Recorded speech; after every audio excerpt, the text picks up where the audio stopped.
Spirit Sanctuary is an 80-acre mountaintop retreat in Meadow, West Virginia, with stunning views and peaceful surroundings.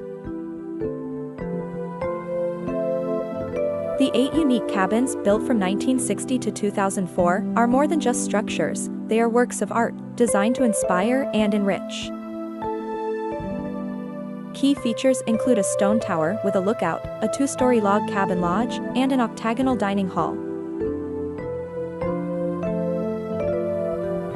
Surrounded by woods, bamboo groves, and a seasonal creek with a waterfall, this place is a nature lover's dream.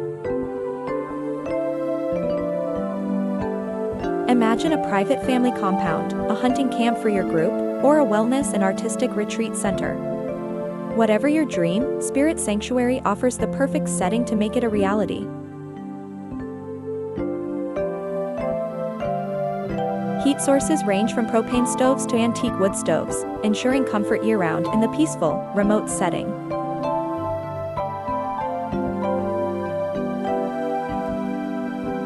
Handcrafted details abound: stained glass windows, hand-carved wormy chestnut doors, and sunny nooks, all inviting you to pause, reflect, and reconnect with what matters most. Spirit Sanctuary, a rare opportunity to own not just a piece of land, but a place of renewal, reflection, and reconnection.